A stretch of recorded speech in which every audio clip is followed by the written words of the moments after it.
За орой мэндэх хүмүүжигчтэй. Дуустгүй яриа нэвтрүүлгийн энэ удирлын сүүлчийн дугаар эхлэхэд бэлэн болж байна.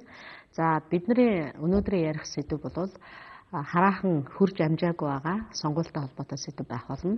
Өчигдөрхөн бид нар 6 дахь удаагийн ерөнхийлөгчийн сонгуульд саналаа өгч 6 дахь ерөнхийлөгчөө сонголоо. За энэ сонгуулийн эргэн тойронд бидний яриа өрнөх болно. За яриа өдөх үүднээс зүгээр энэ удаагийн ерөнхийлөгчийн сонгуул ямар онцлогтой болов гэвэл миний харж байгаа хамгийн түрүүнд нэрлэх зүйл бол юуны өмнө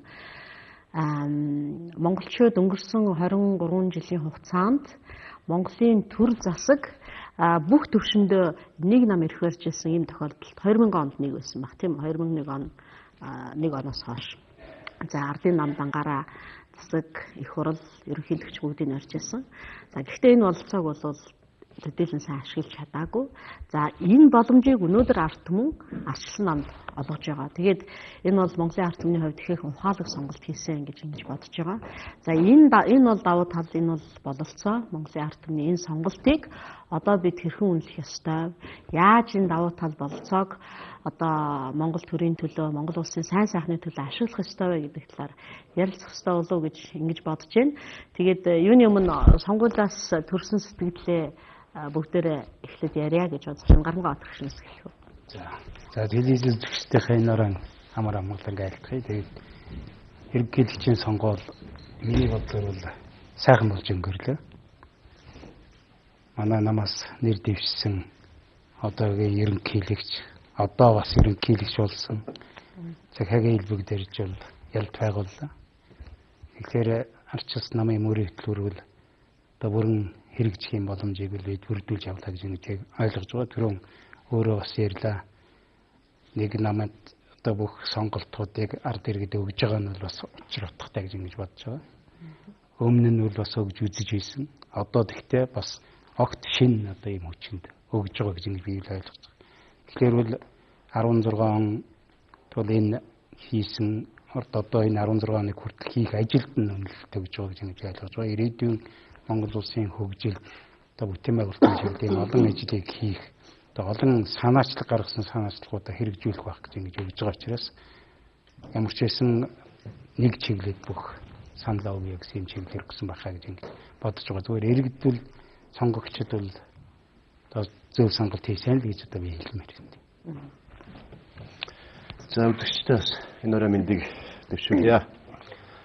Энэ удаагийн сонгуулийн онцлог энэ удаагийн сонгуулийн 3 нэр дэвшигчтэй байсан. Хүч одоо тэнцвэргүй харьцангуй бас тийм амаргүй сонгуул болж өнгөрлөө. Монгол улсын түүхэнд анх удаа эмэгтэй нэр дэвшсэн байгаа. Ийм үедээ сонгуул маань болж өнгөрч байна. Тэгээ сонгуулийн хооронд бүтэн жил 6 сар монголчууд маань хагарлаа, хуваагдлаа, талцлаа, улс төрчлөө. Үүнийх нь одоо үр дүн бас цаашдаа нэлээд гарах байх. Цаашдаа анхаарах юм бол энэ их олон улс төрчсөн бүтэн жил 6 сар дамнсан сонгуулиудыг бас цөөрөлөх ёстой мөн гэдгийг улс төрчтөн ч ард иргэдэн ч нэлээд одоо гүн үнцгий юу гэдэг нэг яс махандаа шингэтлээ ойлгосон ийм л сонгуул болж өнгөрлөж бодож байгаа. 4 жил улсын хурлын сонгуул төрийг эрх барих дээд байгууллага сонгох сонгуул 4 жилд нэг удаа болдог. Өөрөөр хэлбэл 2012 оны 1 сарын 1-ээс сонгуулийн жил эхэлсэн. Бид 2012 оны 1 сарын 1-ээс улс төрж эхэлсэн. 6 сарын 30 сонгуул болсон. За тэрээр эрх баригчдаа солисон бас ардсан намаа эрх барьсан. За түүнээс хойш бас 4 сарын дараа сонгуул болсон. Орон нутгийн сонгуул болж одоо орон нутгийн удирдлагын төлөөллийнхаа бас байгууллагыг сонгосон. Тэгээд одоо 13 оны 6 сард буюу өчигдөр ерөнхийлөгчийн сонгуул болж жил 6 сарын хугацаанд 3 сонгуул гэж 3 сонгуул дамсан улс төрчсөн хоорондоо хуваагдсан, талцсан. Ерөөсөө бие биенэл чадахын тулд, бие биенэл ялахын тулд хацхаас устдаа хийсэн ийм л сонгуул болж дуслаа л. Тэгээд эцэст нь одоо хэлэхэд дуустдаггүй сонгуул дууслаа. Одоо бас улсаараа төвхнүүлэх, ард иргэдийн амьдралыг бодох 2 жил 6 сарын хугацаанд 16 он болтол. Энэ хугацаанд бас тодорхой хийсэн, бүтээсэн бас улс төрчхөө тасан зогсоосон ийм л онцгой эхлээсээ сонгуул дуусна гэх баяртай байна. За.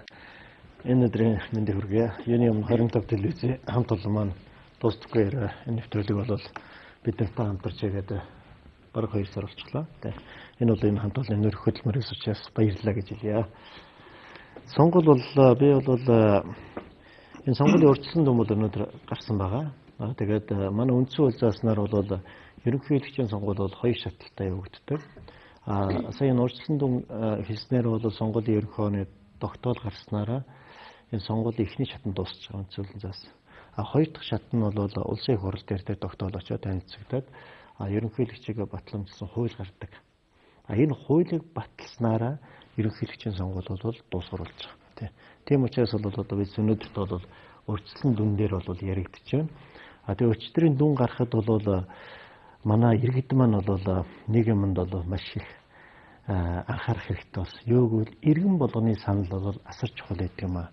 Сая одоо ч элбэтэж ерөнхийлөгч бол ер нь нөгөө хоёр өрсөлдөгчөөс илүү 50 дээр нэмэх 1 гэдэг тоотол өрсөлдөх нь элбэтэж ерөнхийлөгч гол асуудал байлаа шүү дээ. 50% санал тэгээд дээр нь 1 санал авах. Элбэтэж ерөнхийлөгч авсан санал ерөөсө 2800 санал авсан байхгүй 50 босгыг авсан. Тэгэхээр баг 1898 хэсэг байгаа. Хэсэг болгон дээр нэг иргэний санал нөлөөлж байгаа. Тэгэхээр бол энэ эх орны хувь заяа, энэ сонгуулийн хувь заяаг бол нэг иргэний санал бол нөлөөлдөг асар тийм мэдрэмжтэй болсон байна. Энэ бол маш чухал. Тийм учраас иргэд маань энэ дээр нэлээд бас энийг бодох байх гэж бодож байгаа. Тэгээ урьдчилан дүн гарч байна. Альбисэн дүн бол 3 оны дараа гарах болов уу гэж бодож байгаа. Энэ сонгуулийн явц бол би бол энэ сонгуулиуд бас жоохон дуртай байдаг. Яг бол арчсан нийгмийн гол ингэж хүчтэй төгөлдршүүлдэг юм бол сонгуулиуд байдаг. Ялангуяа манай үндсэн хуулийн 3 институт байгаа шүү дээ. Их хурал, орон нутгийн өрөө өдөрт байгууллага, ерөнхийлөгчийн институт. Сая ерөнхийлөгчийн институтын энэ 1 сарын хугацаанд 3 нэр дэвшигч маань явснаар юу гэвэл ив нэгдлийн тэргүүнийг сонгож байгаа. Тэгээ улс их орноо 1 сарын хугацаанд нэгтгэж ив нэгдлийн бодлогыг ярьж явна гэдэг нь бол Монгол улсын тусгай тогтол ив нэгдэлд асар их үүрэг оройлтой байдаг юм. Би ерөнхийлөгчийн нэр дэвшигчийн саналын эрхийг аваад Монгол улс даяар яваад улс их орноо 1 сайхан нэгтгэж харна гэдэг бол бас их олдохгүй хувь заяа. Гэхдээ ингэж явах нь өөрөө Монголын ив нэгдэл тусгай тогтнолд асар үүрэг оройлтой байдаг. Тийм учраас би бол ингэж явж явах нь хэрэгтэй гэж бодод байгаа. Тэгээ яванда сонгуулийн сурахад бол гурван нэг дор явуулж болно л да. Дээш алах малхмаар ойртчихно. Ямар ч гэсэн сонгогчдод нэг хүний санал гэдэг бол асар их үн цэнтэй юм байна гэдгийг бол өнөөдөр хүн болгонд мэдэрч байна да. Тэр бол их сайхан зүйл. Зүгээр 63.5 гэдэг бол өмнөх ерөнхийлөгчийн сонгуулиудтай харьцуулаад үзэхэд арай бага хувь шиг санагдаад байгаа. Ерөн сонгуулийн эрс буурах тийм хандлага байна уу юу? Ер нь 66.4 шүү дээ. Сая 49% дээ. Тэгэхээр жил болгон ерөнхийлөгчийн сонгуул, улсын их хурлын сонгуулийн эрс зүйл буурч байгаа нь харагдаж байгаа. Энэ жилийнх бол хамгийн бага нь гэж харагдаад байна. Хүн бас өсөд байгаа шүү. Тэр тоотой харьцуулбал. Тэгээд түрүүн лавжоо хэлж байгаа л үнэ л дээ. Үнэхээр одоо нэг хүний санал бол ямар их чухал ач холбогдолтой байдгийг бэ гэдгийг бол энэ сонгуул бас дахин нотолж харуулж байна л да. Тэгэхээр бол манай иргэд бас өөрийнхөө эрх ашигын төлөө зөвхөн өөрийгөө амьдрал ах уу, өөр хүүхдээ бодож одоо сонгуульд идэвхтэй орно гэдэг бол хамгийн чухал гэдэг нь өнөөдөр бас тод харагдаж байна л да. Тэгэхээр 93 онд нийт сонгогчдын 92% санал өгсөн байна. 92.7%. За 97 оны сонгуулиуд 85%. 2001 онд 84%. 2005 оны сонгуулиуд 75%. 2009 оны сонгуулиуд 74% нийт сонгогчдын 74% санал өгсөн байна. Саяны сонгуулиуд бид нар чинь бас явлаа шүү дээ. Анх удаа иргэдээ бас урамшуулдаг болсон тийм ээ. Дээр нэмэхэд энэ чинь саяны сонгуульч нь бас нөгөө профессионал сонгуул шүү дээ. Анх удаага парламентын намд санал өгдөг сонгуул байсан. Тэгээд энэтэй уялдуулаад иргэдийн санал өгөх сонирхол буураад байгаа байхгүй юу? Яг ерөөсөө хуучин болдог уламжлалт ерөнхий сонгуулийн хуулийнхаа дагуу хүндээ өгдөг сонгуул тийм л ерөнхий сонгуул. Сая би хэлж байгаа таанууд ерөнхий сонгуулийн таанууд хэлж байгаа. Тэгэхээр 93 онд 93% оролцоотой санал өгч байсан бол өнөөдөр 64% 66. Нэлээд буурч байгаа. Гэхдээ сая бол иргэдэд оролцуулахын тулд бид нэр урдны сонгуулиудтай харьцуулахыг онцлогтой байсан. Нэгдүгээрт нь сонгуульд ирж саналаа өгсөн иргэн болгонтой 1000 нэгж өгсөн. За хоёрдугаарт нь урд нь сонгуул амралтын өдөр болдог те. Амралтын өдөр хүмүүс ч бас амраад аваа ажил хувийн ажил амьдралаа зохицуулъя гэдэг байсан бол энэ одоо ажлын өдрийг те амралтын өдөр биш ажлын өдрийг амралтын өдөр болгож зөвхөн сонгуул зорж байгаа гэсэн. Ингээд байхдаа эрс буурч байна гэдэг нь бас цаашдаа монголчуудаас ялангуяа одоо төр өдөж байгаа төр барьж байгаа бид нэлийн анхаарахгүй бол бас анхаарах томоохон асуудал болох нэ. Дараагийн сонгуулиар Энэ бас эрс хүрхгүй гэдэг асуудал бас тулгамдж болж байна. Үүнтэй холбогдуулаад ярихад бас олон ярьдаг юм байл л да. Сонгол өгөх нь сонгогдох эрхтэй үндсэн хуулиар Монгол Улсын иргэн. Гэтэл саналаа өгөх эрхтэй юу, саналаа өгөх үүрэгтэй юу, саналаа өгөх эрхтэй, саналаа өгөхгүй байсан ч болно гэдэг асуудал яриад байгаа. Ихэнх улс оронд бол саналаа өгөх нь үндсэн хуулиараа тухайн улсын иргэний үүрэг байдаг. Америкийн нэгдсэн улс, Монгол улс гэсэн цөөхөн улсуудад саналаа өгөх нь бол иргэн хүний эрх байдаг. Саналаа очиж өгөхдөө зөвхөн сонголт байхгүй болсон. Нэр дэвшиж байгаа 3 хүнээс одоо энэ удаагийн сонголоор тийм ээ. Аль нэгийг нь дугуулах хэрэгтэй. Аль нэгийг сонгох хэрэгтэй. Эсвэл саналаа өгөхгүй, хэнийг сонгохгүй гэсэн тийм сонголт байдаг бол бас очиод өгч юм билүү. Энэ дэр цааш анхаарах асуудал байх ч байгаа юм л та. Эрс бүрдүүлэхтэй холбоотой, иргэдийн одоо санал өгөхтэй холбоотой асуудал ярих. Саналыг одоо янз бүрээр санал авах гэж даллаад одоо тэгээд тэр нь жил өрхөөр амжилт муутай болчихно. Тэгээд бид нар ер нь цаашдаа яах ёстой бол гэдэг бодлоод бол төрж хүлээлээ. Тэгтээ сонгуулийн хувьд бол би нэг юмд их сайхан итгэлтэйс яг бол Батэрнаа ургал нэр дэвшээ явсан. Тэгээд өөрөө бол энэ зөв бодлого гээд зөв хүнтэй би бол үүс ман зөв гээд ер нь бол манай монголчуудын маань сая өгсөн бараг 520 мянган санал бол улс төр гэдэг бол зөвхөн мөнгөтэй улсуудын хийдэг ажил биш ээ. Тэ? Зөвхөн популизм ярьдаг ажил биш ээ. Ер нь бол улс төрийг бол энэ сонгуульд бол зөв явж байгаа жирийн иргэд бол бас оролцох бүрэн болцоо байдгийг шүү. Ардын бол өнөөдөр шударгасыг хүсэж нэгснээ тийм тэмүүлэл бол байгаа нь витата харагдчихсэн л да. Нөгөө талаар яг сонгуулийн явцд бол одоо манай альч намууд ингээд бас судалгаа хийдэг шүү дээ. Тэгээд өөрсдөө намын үндсэн санал өгдөг улсууд нэг саарл гэж бас яриад байдаг.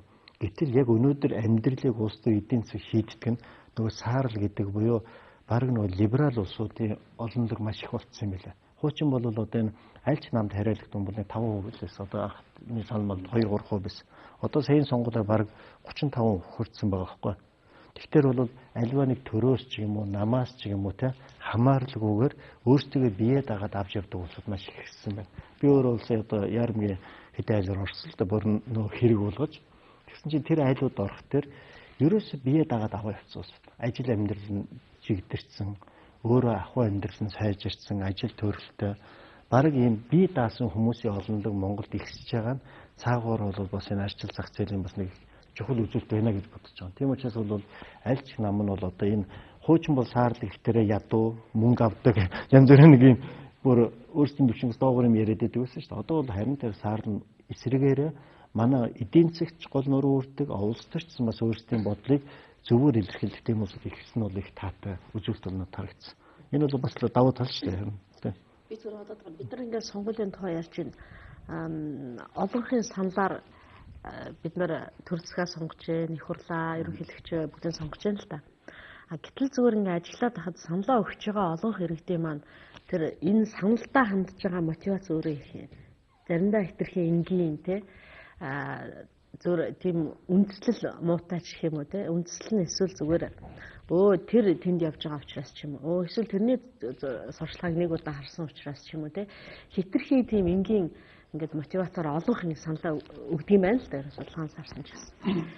Тэг яг ийм одоо массын удирдлагаар өгж байгаа санал тэр одоо сонгуул утга учир ер нь явандаа юу болж хувирах болоо гэж би жишээлбэл одоо их л алсыг харж бодож байгаа юм л да тий. Зарим газар бол жишээлбэл сонгуулийн ерөөсө хүрэхэ болохоор за ерөөсөө ирсэн хүмүүсийн олонхоор асуудлыг шийддэг. Саналаа өгсөн хүмүүсийн олонхоор шийддэг юм. Ийм байдлаар асуудалд ханддаг. Тэгээд бид нар ер нь цаашдаа энэ сонгуулийг яаж арай илүү боловсронгуй болгож яаж арай өөрчлөх ёстой юм бэ? Бид нар яг Америкийн сонгуулийг ч юм уу эсвэл нэг ер нь сонгууль системийг заавал тэгж нэг махчлан дуурайх албагүй юм шиг байгаа юм. Илүү ухамсартайгаар яаж саналаа өгдөг тэр хэсгийн саналыг одоо яаж те илүү үндэслэлтэйгээр саналтай их утга учиртай ханддаг өөртөө байгаа тэр ганцхан саналаа яаж өгөх вэ гэдгийг ихэд ухамсартайгаар ханддаг тийм хэсэг нь өөрөө нийгмийг залах болцоо байдгүй л тийм сонгуулиар системээр. Бид нар яаж тэрийг илүү боловсронгуй болох болцоо байж болох вэ? Энэ дэр төрүүч нэг ихний сэдвийн хүрээнд гэдэг юм уу те сонгуулийн онцлог. Энэ дэр 2000 онд анх үндэсний аюулгүйн зөвлөлийн 3 гишүүн ерөнхийлөгч улсын их хурлын дарга ерөнхий сайд 3 нэг намын харьяалалтай хүмүүс болж ирсэн. Тэр өөрөө хөндлөлт тэр үед бас нэг юм хийгээгүй. Яг үндэ бол тэр үеийн нөхцөл маш хүнд байсан. 96-аас 98 онд Ардсан албан ёслолын засгийн газар ирж явах үед цалингаа авч чаддаг төрийн албаагч нь хэдэн сараар болдог. Тэтгэврээ авч чаддаг хэдэн сар болдог. Монгол улсын төсвийн орлого бүрддэггүй. Маш хүнд үе байсан. Тэрийг 2000-оос 2004 оны улсын хурлын засгийн газрын үед энэ асуудлыг шийдэж богино хугацаанд Монгол улсын эдийн засгийн өсөлттэй нэмэх болох та. Энийг бас бий болгож мянганы зам энэ асуудлууд аймаг руу холбосон энэ ажлыг эхлүүлж за их хөр гэж одоо тийм Монгол улсын хүн болгон нэлээд хэмжээний өртөө нийтдээ 11 тэрбум доллар өртөө байсан бидний. Энэ асуудлыг шийдсэн гэх зэрэг бас олон асуудлыг шийдэж байсан. Тийм цахилгаан эрчим хүчний сумдыг эрчим хүчний сүлжээнд холбох гэдэг. Одоо бас яг түүнтэй адилхан 2013 оны сонгуулиар нэг намаас нэг улсын хүчнээс үндэсний аюулгүй зөвлөлийн 3 хүн буюу одоо ерөнхийлөгч их хурлын дарга ерөнхий сайд гурав манад ажиллаж байна. Энэ бол бас түүхэн боломж. Энэ түүхэн боломжийг эрх баригч намынхан маань одоо ардчилсан намынхан маань те зөв ашиглаж бас Монгол улсын эдийн засгийн өсөлтийг өнгөрсөн жилүүд бий болсон өсөлтүүд багш 18%, 13% өсөлтүүд. Энэ өсөлтүүдийг цааш нь өшөө одоо илүү болгож өнөөдөр бас улс төрөлтөөс болж эдийн засаг маань бас зогсонгүй байдалд ороод үүнийг одоо цааш нь хурдвчлуулж яваасаа гэж бодож байгаа. Ийм л одоо боломжууд бий болцсон байгаа. Дахиад нэг онцлог нь бол 6 дахь удаагийн ерөнхийлөгчийн сонгуул өвөнд 4 хүн нэрдэвсэн баг тий. Энэ 4 хүнээс одоо очир утгаа бол 1 удаа сонгогдсон. За багунд бол 2 удаа сонгогдсон. За инх хоёроо бол 1 удаа сонгогдсон. Ингээд үзэхээр 2 дахь удаага сонгогдсон 2 дахь ерөнхийлөгч маань одоо илбэгдэж байгаа болох гэж байна. Тийм болохоор энэ хүн бол дахиад сонгогдно гэдэг юм уу? Дахиад одоо юу гэдэг юм те? Нам улс төрийн ерөнхийлөгч өөрөө дөрөв хэлсэн шүү дээ бас. Би бол улс төрийн намын хариалалгүй би ардын намын одоо юу гэдэг ард түмний намын хүн ард түмний хүн те. Миний намын хариалал гэх юм болов гэж. Яг одоо энэ зарчмын үндсэнд баримталж үндэсний нэгдлийг илэрхийлэх чинь хувьд ямар нэгэн намын хариаллаар биш дахиж сонгогдно гэж бодож ажиллахгүй учраас бас үндэсний эрх ашиг, үндэсний эв нэгдэл гэдэг юм бас нэгдүгээр тавьж ажилласаа гэж бодож байгаа. За хоёрдугаар тавьж байгаа хөндөж байгаа асуудлын хувьд яа харахгүй өнөөдрийн бидний одоо улс төрж байгаа, талцаж байгаа, хуваагдж байгаа түрүүний хэлдэг одоо бидний хуваагдсан улс төрсэн байдал маань эдийн засгийнхаа байдалд нөлөөлж байна. Эдийн засгийн орчмаар муудаад эхлэхээр тэр нь ард иргэдийн амьдралын карманууд гард үрж байна. Инфляц бараа хөтөлбөр үн өсөж байна. Гэдэг юм уу те? Нийгэм бас бохомж бий болж эхэлж байна. Ийм байдлаар эдийн засаг улс төр нийгэм маань хоорондоо холбоотой байгаад байна. Тэгэхээр үүнийг одоо шийдэхийн тулд энэ одоо их улс төрчсөн талцсан хэрэгсэн байдлыг ирээд таслан зогсох шаардлагатай. Тэгэхээр хэлэх гээд санаа бол үндсэн хуулинд өөрчлөлт оруулъя. Энэ олон сонгуулиудыг ингээд жил 6 сар сонгуульдгаа болио. 4 жилийн хугацаанд жил 6 сард нь улс төрчиж байна. Үүнийг л таслан зогсоож чадах юм бол үүнийг л өөрчилж чадах юм бол цаашдаа байсан энэ эдийн засаг улс төр нийгмийнхаа байдлыг бид доктортой аваа явуучих суралцсан боломж өгөх болов уу гэж бодож байгаа. Яг зүгээр мэдээж шинэ ерөнхийлөгчийн одоо дараагийн үүргийн тухай юу өссөн хүлээж байгаа тухай мэдээж бидний яриа цаашдаа өрнөх болно. Тэрний өмнө зүгээр энэ сонгуулийн процесс би бол миний ажигласнаар харьцангуй нам тайван би нэгэ дайрсан юм харьцангуй багтаа ерөнхий их намжмал сонгуул болж өнгөрлөө гэж харсан. Зүгээр энэ дээр сонгуулийн процессоос засмаар анхаармаар юм юу байсан болоо. Би зүгээр анхаарахад миний хувьд л жишээлбэл 2 юмыг хэлж болохоор байна л да. Нэгдүгээрт бол дебат байна хаалц мэтгэлцээ явсан. Тэр бол зүгээр сонгогчдод их өгөөж багтаа, хэтэрхий уйтгартай нэр дэвшигчдийг нэг нөгөөгөөс ядгарах юугаараа илүү вэ гэдгийг харуулах болцоо байхгүй. Тийм хэтэрхий одоо нуршин уйтгартай хэлбэрлэл шилжсэн байна. Энийг бас өөрчлөх ёстой байна гэж бодож байлаа. Энэ бол зүгээр 3 нэр дэвшигчийг бүгднгийн нэг зэрэг харах бололцоотой одоо хамгийн одоо чухал үйл явц шүү дээ. Тэгэхэд одоо юу гэдгийг зарим газар биенээсээ асуулт асуугаад өөрийгөө чөлөөтэй илэрхийлэх бололцоо олгох тийм хэлбэрийн өөр арай иргэдэд сонгогчдод өгөөчтэй тийм хэлбэрлэл орох хэрэгтэй юм шиг бол нэгдүгээр санагдсан. Зүгээр хоёрдугаарт бас нэг жоохон буруу гэж санагдсан юм бол жишээлбэл өнөөдөр бол талбай дээр их том баяр тэмдэглэх шиг боллоо. Ард түмэндээ баярлалаа гэж зүгээр хүмүүсийн бараг талаас илүү нөөр сонголт хийсэн, бараг тал нь өөр сонголт хийсэн. Тэгээд иргэдийн амьдрал ядуу байна. Тэгэхэд одоо зүгээр нэг 2 тоо сонгогдсны төлөө тэгж их баяр хөөр болж мөнгө зарах хэрэг байснаггүй. Надад зүгээр илүү даруй байж, илүү одоо ёс зүйтэй байх хэрэгтэй юм шиг надад энэ дээр бас сая санагдчихжээ. Та нарын хувьд өөр ажилласан юм юу вэ? Яг түрүүн бол өөрөө бас нэг асуулт асуулаа шүү дээ. Ерөнхийдөө сонголт бол их тийм явцсан хүрээнд хийгдэж байна гэж.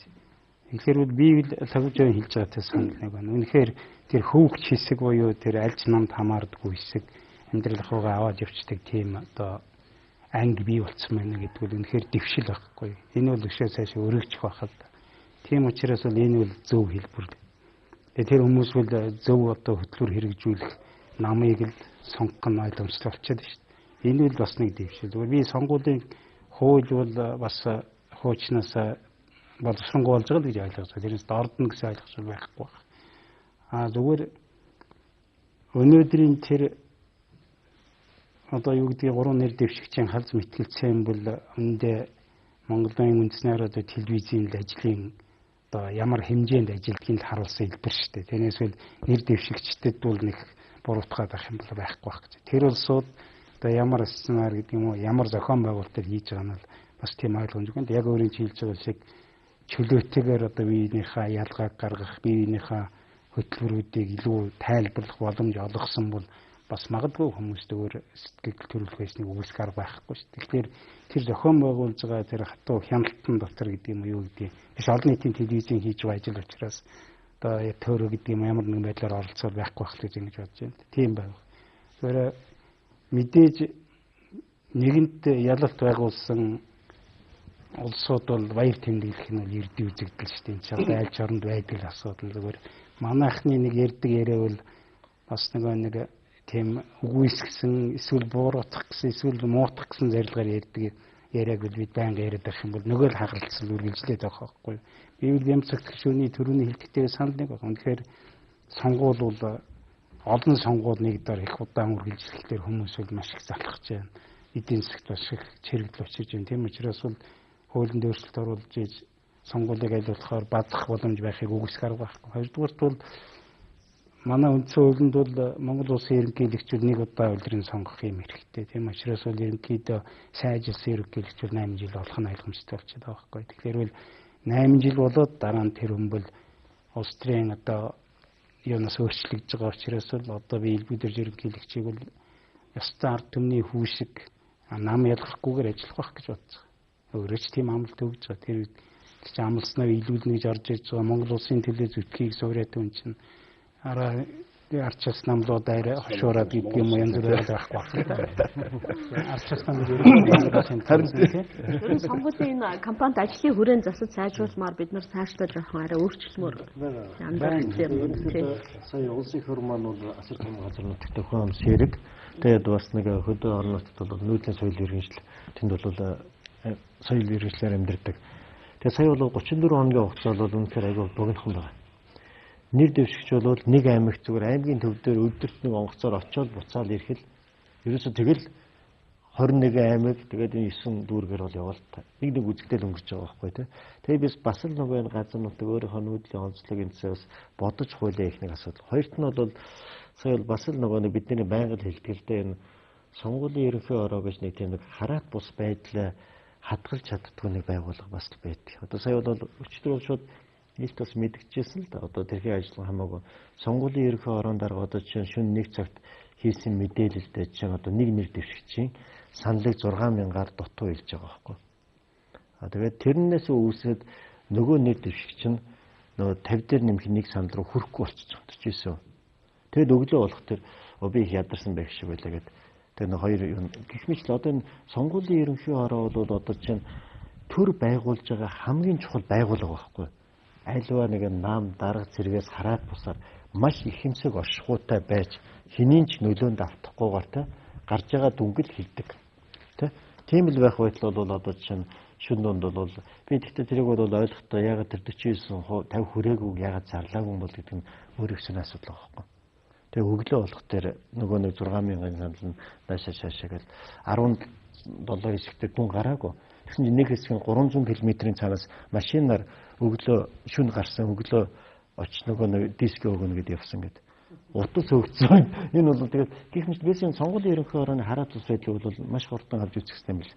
Тэгжээж энэ бол одоо нэг процессын шудраг байна гэдэг асуудал бол гарч ирэх юм харагдсан л да. Тэгээд энэ бол яг сонгуульд манайх ингэдэг байхгүй. За ялагдсан улсууд нэг юм жоох юм ярьж байдیں۔ Тэгээд намддаг ингээл. Тэгэл нөгөө нэг сонгуулийн процессын хуулиа шудраг зарчим руу нийцүүлэх юм хайчаад байдаг байхгүй. Тэгэл за яг сонгуул бол хийцэн. За дараагийн сонгуул ирэхэд дахиад нөгөө процесс үйл ингээд асуудал гарч ирдэг. Одоо сая яг нарийнд бол сая энэ 2888 санал байгаа байхгүй. Энэ бол одоо мэдгүй 3 хоногийн дараа юм авахад өөрчлөгдөх юм уу? Тэгээ энэ бүх юмыг бол бид нар бол бас эцсийн хүртэл сонгуулийн ерөнхий хорыг хараад тусалж байж чадах чухал юм да.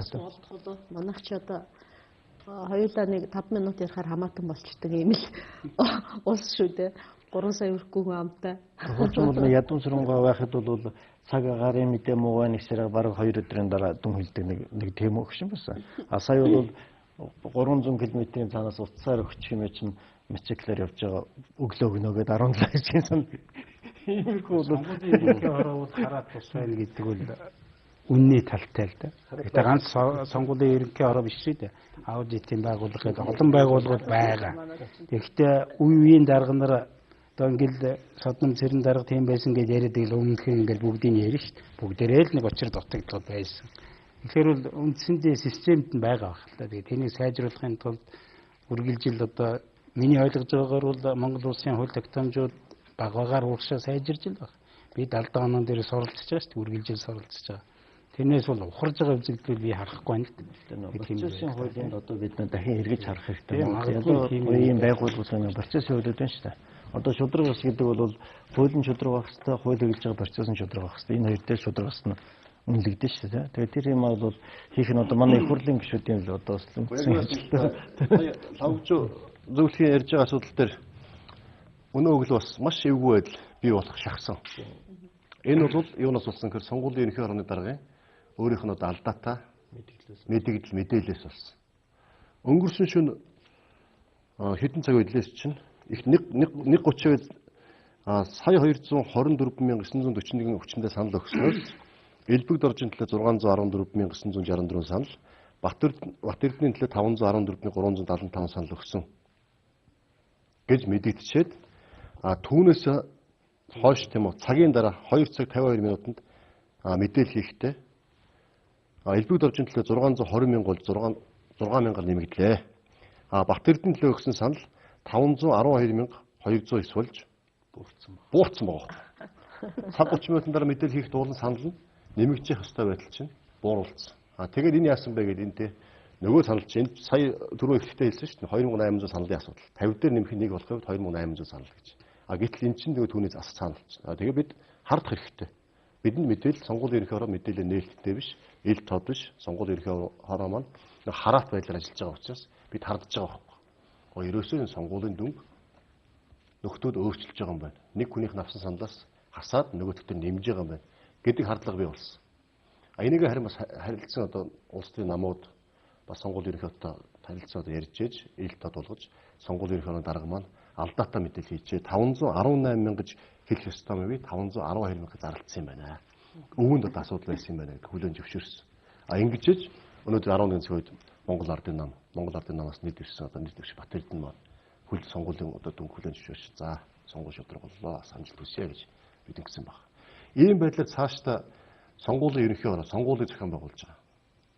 Хариуцлагатай ил тод хараат бус ажилтдаг байхгүй болвол энэ хардлага тэгэл тэр чинь ингэж гал дээр тос нэмэх гэдэг юм. Монгол Ардын нам хөдөн засахад амархан байж байгаа. Гэж ерөнхий сонгуулийн ерөнхий хороонд даргуулсан.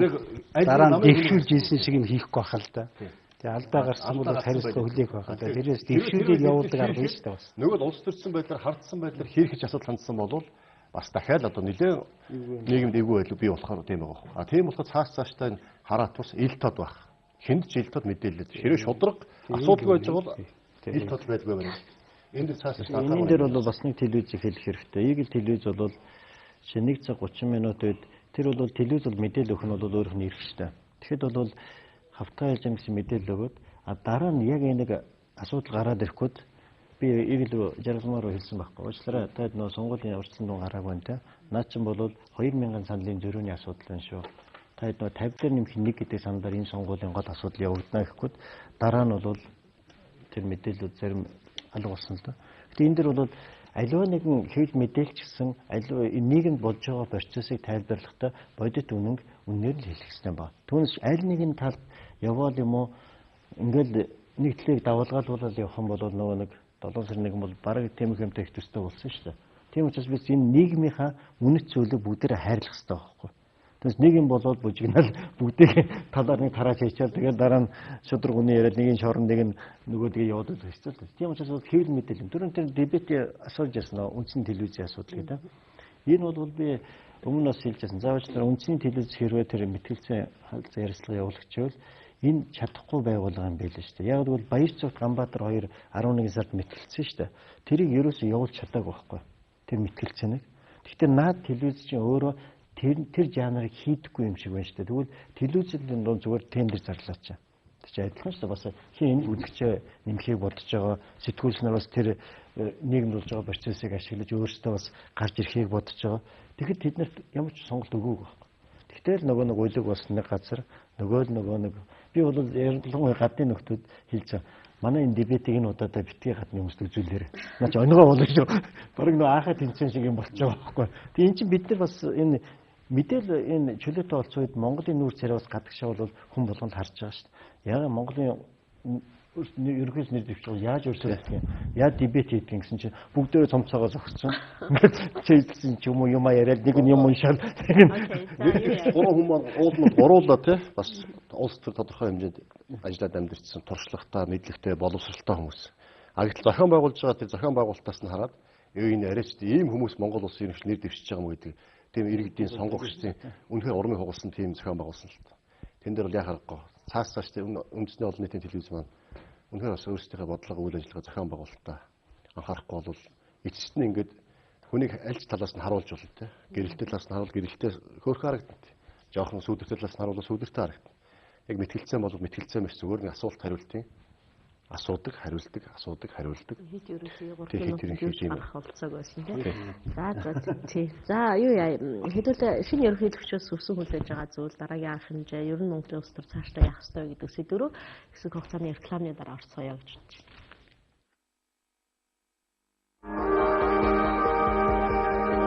Тэмцэх бүсгүй танд зэрэг VORT TFLS хэмжээгүүдээр боловсруулсан байгалийн Sweden Ethan Juice. Капитал банк Монгол улсын засгийн газар, Монгол банк, Монголын ипотекийн корпорацийн хамтран хэрэгжүүлж байгаа орон сууцчлуулах дээдийн хүрээнд 8% хүлээ орон сууцны дээдийг нийт иргэд харилцагчдаа өөрийн бүх салбар нэгжүүдээр дамжуулан олгож эхэллээ. Та байрандаа ороход бэлэн үү? Капитал банк. Дэлхийн хүн амын 63 нь одоо хүртэл хагнаас болж тогсоор байна. Би Парис ирээд байна. Хугацааны талаар энэ хурлаар мэдээлэл. Гэрийн шүбүн хүүхний өнгөн эсдэг байгаагийн ярьсан хүүхний өнгөн эсний хүндрэлийг шийдвэрлэв. Нос марыг танилцуулж. Хүүхний эсний гадар үлдэх үйл мэддэг хагийн англи хэрэгцээний дараа.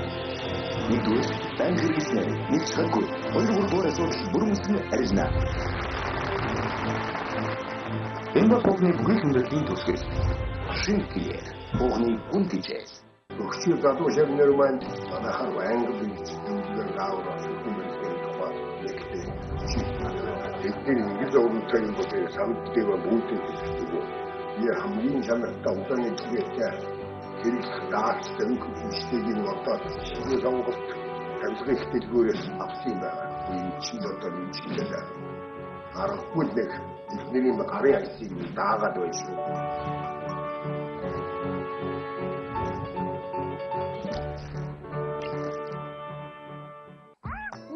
Бэмина намайг өгөл хоорой бас чөлөөтэй алгадаг. Ерөөсөө хашаал өгдөггүй.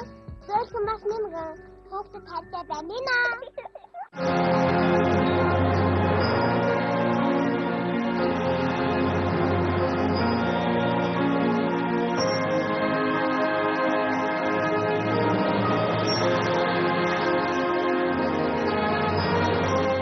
Банаква Монголын номер 1 цэвэрлс. Баяртай тэмцээнд урьж байна. Хүчээс ороход бэлэн үү? Бэлэн. Эхэлцгээе. Үр дүнг нь харах цаг боллоо. Тэр гэрсээд байгаа юу вэ? Чиний гэлсэн цагаан. Та ямар нутаг хэрэгсэн бэ? Тэргүүн зэргийн шинэ бүтцтэй Visa Faces анхны угаалтаар хэр бүртэг өнгө алдалтыг хуу татан хаяхад туссан. За тэгэхээр ээж нар минь Visa Faces хэрэгжүүлсэн. Бодлоо. Нутаг бон цагаан тэргүүн зэргийн нутаг. Гэр бүлийн аз жаргал хамгаас нандин ээж бүхэн хайраа гэр бүлтэй зориулдаг. Орцын тал нутгийн зүрхэн хэсэг тургуулсан шилмэс тортын үр тариагаар маш нарийн орцон найрлагын дагуу ээжийн хайрыг шингээж хэлсэн амтлаг сайхан Любятова печень.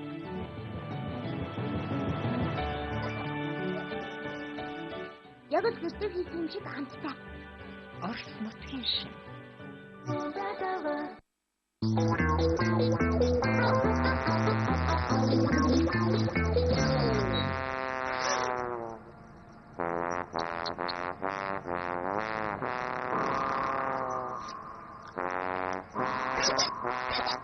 Чи өнөхөр хүнээ барих юм аа?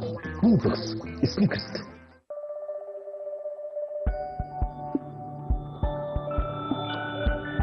Fuse-Tea, Mindig, биеигч байгалийн амт. Fuse-Tea, энэ бол төгс зохицол. Coca-Cola компани бүтээгдэхүүн Монголд үйлдвэрлэв. Өнөөдөр аавын амралтын өдөр бид цэцэрлэгтээ яваагүй. Нэг сайн охин аадад тусдаг, хөрсөн харагддаг. Би бас нэг номерыг сонгож мэддэг. Одоо яах вэ? Бид хоёр ээжийн нэг номерыг хайртай юм уу? Би хоол бүрээ гэр бүлдээ зориулсан сэтгэлээр хийдэг. Би нэг номерыг ав, бас нэг номерыг тоолж байх ёстой. Польшийн нэг номер амтлагч Кукарек.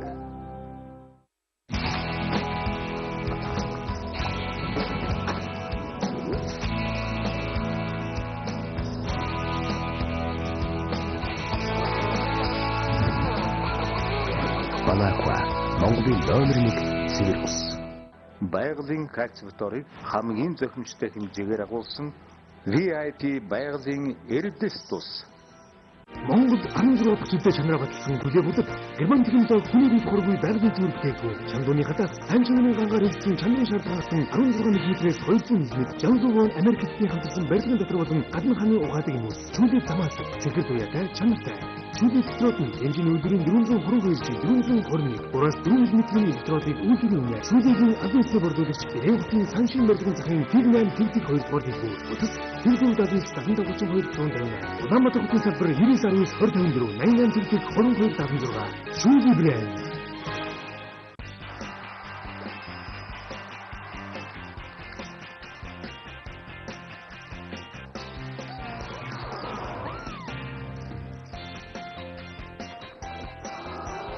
Ирчүүчтэй эргүүлэх түвшний гайхамшигтай шинэ омон. Нэг л угаасаар бактеричсан гэр толбыг дэвтэж ор мөргүй арилгана. Шинэ омон бактеричсан гэр толбыг ердөө нэг угаасаар арилгана. Unilever-ийн албан ёсны дистрибьютор Adilax компани.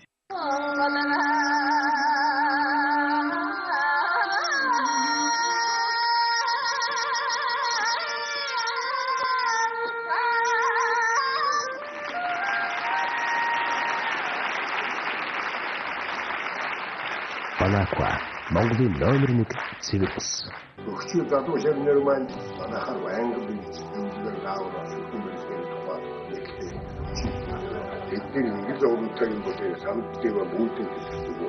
Би хамгийн чанартай удааны зүйлээ хэрэгс даач тэмхүүштэйг бодоод шийдэл сонголт хамтрах дэлгүүрээс авсан байна. Энэ чинь одоо нэг чиглэлээр аргагүй нэг бидний гарын айсыг даагаад байсан.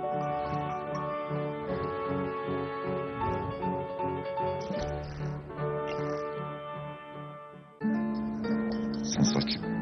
Үдгийн цайч дууслаа. Тэгэд бидний хоорондох бүх юм дууссан. Хүлээлттэй. Чи биднийг орхиж байгаа мó?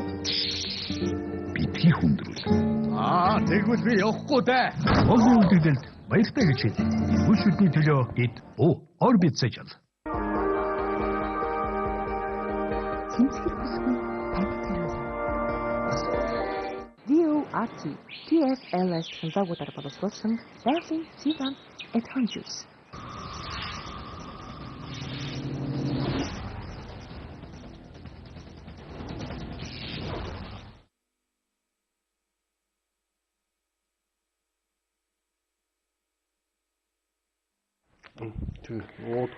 За, нэвтрүүлгээ өргөжлүүлье.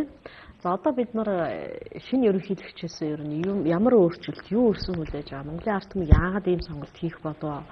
Одоо энэ сонголтыг яаж ашиглах ёстой юм бэ гэдэг тал руу төлхөө яриа гэж бодож байна л да. Тэр үесэн ерөнхийлөгч элбэгд орж бол Монгол Улсын ерөнхий сайдаар 2 удаа ажилласан. Ерөнхийлөгчөөр 2 дахь удаа ажиллах гэж байна. Зүгээр нэг хүний хувь тавиланд бол жишээлбэл ховорхон тохиох юм боломж. За одоо энэ боломжийг энэ хүн одоо юуны төлөө ашиглах вэ гэдэг бол их чухал асуудал гэж ингэж бодож байгаа юм. Мэдээж одоо 3 дахь удаага нэр дэвших болцоо хуулиар байхгүй учраас олон том шинжилгээг зориулж хийх болов гэсэн юм найдвар олон түмнээс байгаа. Тухайлбал үндсэн хуультай холбоотой асуудлууд энэ төрлийн одоо монголчууд тэр аяараа сонгуулийн хооронд амьдардаг, бүтээн байгуулах хугацаа байхгүй, ямар ч ажил хийж таалцсан энэ одоо талцсан энэ нийгмийг өөрчлөхөд ямар өөрчлөлтүүд хийх бол ямар дөрвтэй зүйлүүд хийх болоо гэж ингэж бүгдээрээ хүсэн хүлээж байгаа. За мэдээж Монголын парламент өнөөдөр арчилсан ном ирэх барьж байгаа. Гэхдээ бас дангаараа ирэх бариагүй. Бас олон намууд бас дэмжиж оролцож байгаа. Бид нар зөвхөн Монголын нийгмийг өөрчлөхийн тулд одоо жишээлбэл Монгол үндэсний арчилсан номын хувьд бол зөвхөн дэмжиж одоо цаашаагаад сууж авах биш. Бүр хамтрын үнэхээр бололцоо байдаг бол эцэстэн тулд үүнийг хамтрая. Тэгээд том бүтээн байгуулалтуудыг хий, том бүтээн байгуулалтаар олон ажлын байр бий болгоно, монголчуудын амьдралыг өөрчилнө. Энэ бололцоонд нь бас хамтарч одоо оролцъё гэдэг ийм идэвхтэй байр сууриас одоо оролцож байгаа.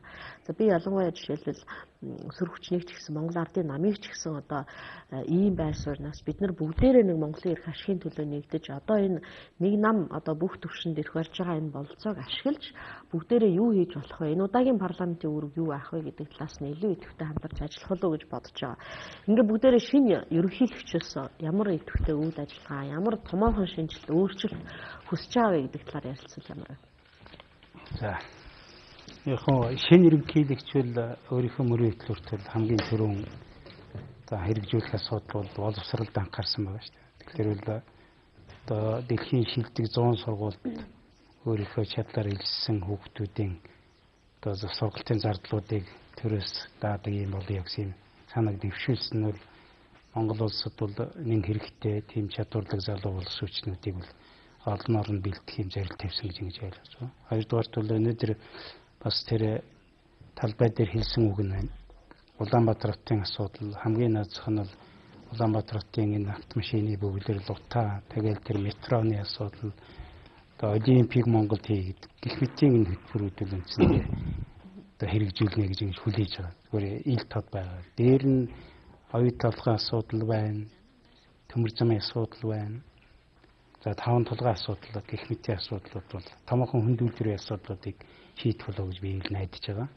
Тэр нь Монгол улсын үндсэн суурь дэд бүтцүүдийг бол сайжруулж ийж тэр сайжирсны хүчинд бол олон хөнгө үйлдвэрүүд бий болж манай иргэд бүгд ажилтаа орлоготой болно гэсэн юм бодлоо. Би бол жишээлбэл тэр дэлхийн шилдэг 100 сургууль гэдгийг болоод дотроо жоохон шүмжлэлтэй ханддаг. Яагаад Монголын шилдэг боловсон хүчнүүд Монголдоо сурж Монголоос тийм шилдэг боловсон хүчин төрж болтгүй юм бэ? Монголын боловсролын системийг тийм болгох хэрэгтэй байна. Олон орнд тухайлбал Японд ч гэх юм уу Монгол төрийн төрийнхэн байгууллагуудад заавал Японд боловсрол эзэмшсэн юм үндэсний одоо техникүүд нь тийм сургуулийг бий болгохын тулд тэр улс сургуулиудыг авч явах боловсрол хүчнийг зайлшгүй бэлтгэх хэрэгтэй байгаа байхгүй юу? Өнөөдөр бол манай улсууд бол ярьдаг ш гадаад очиод яг үнэхээр тэр нэр алдартай сургууль сурсан юм үгүй байдаг байхгүй юу? Тэрвэл бодитгүй нэг амьдрал дээр нотлогддог. Хүмүүс ажиглахлаар сайхан сургууль ярьдаг боловч яг үндсэн сургуулиуд дээр суралцж чадахгүй байж байгаа л ирдэг байхгүй. Тэгэхээр тэр сургууль сурч чадсан боловсроод гарч ирсэн хүн одоо Монголд харин тэр сургуулийн хөрс суур сургалтын арга барилыг заах нь илүү оновчтой гэж магадгүй л дээ. Ер нь бол манай сургалтын систем өөрөө дотроо дотоодын үндэсний тэр боловсон хүчнээ бэлтгэх, үндэсний сэхэтнүүдэд бэлтгэх тийм хөтөлбөр бол Монголоос гарна. Түүнээс биш одоо дэлхийн аль нэг сайхан шилдэг сургуулиас гарна гэж тийм одоо хөтөлбөр гарах ёстой гэж би бодчихгүй байна. Одоо бидний сэдв боловсролын асуудал болох гэдэг юм. Тийм за. Энэ нь Монгол улсыг монголчууд л хөгжүүлнэ тий. Бусдаар дотооддоо сурсан монгол хүн хөгжүүлдэг, гадаад сурсан монгол хүн хөгжүүлдэг гэдэг ч юм уу тийм байдлаас бид нар яахгүй багт. Үнэхээр монголоо гэсэн сэтгэлтэй Монголын хөдлөө зүтгэх чадвартай тийм Монгол иргэд маань Монгол улсаа хөгжүүлэх. Ингээд Монгол биш хийж болох. Одоо ингээд гадаад бас яг энэ дээр сэдвээ сайжрах халтарчээ. Гадаадд маш олон монголчууд амьдардаг. 100 гаруй мянган монгол иргэд амьдардаг. Тэд нар маань бол бас гадаад ирж очиж амьдарч байгаа өөрсдөө бол их мундаг хүмүүс гэж өөрсдөө Монголд амьдарч байгаа иргэдээс илүү өөрсдөө дээгүүр тавьдаг.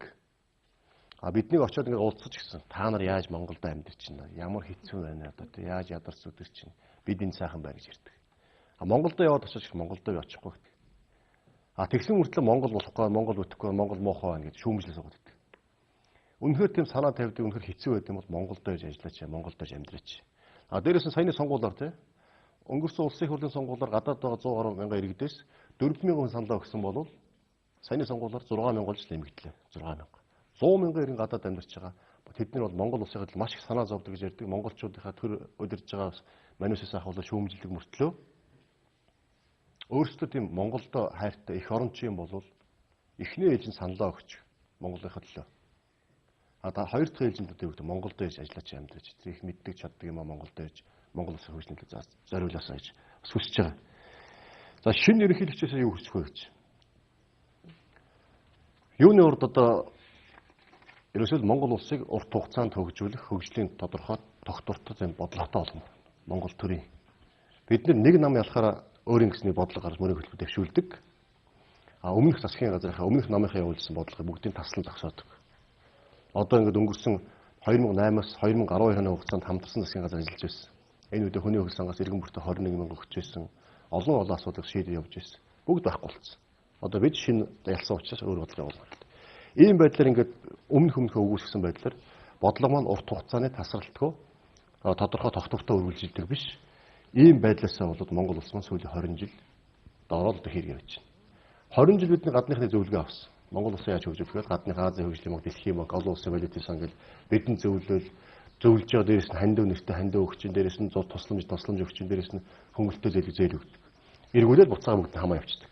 Ийм байдлаар бидний гадны заавар зөвлөгөө авдаг. Монголчууд Монгол улсаа хөгжүүлэх өөрсдөө зүтгэе өөрсдийнхөө зовлогоо зовоё.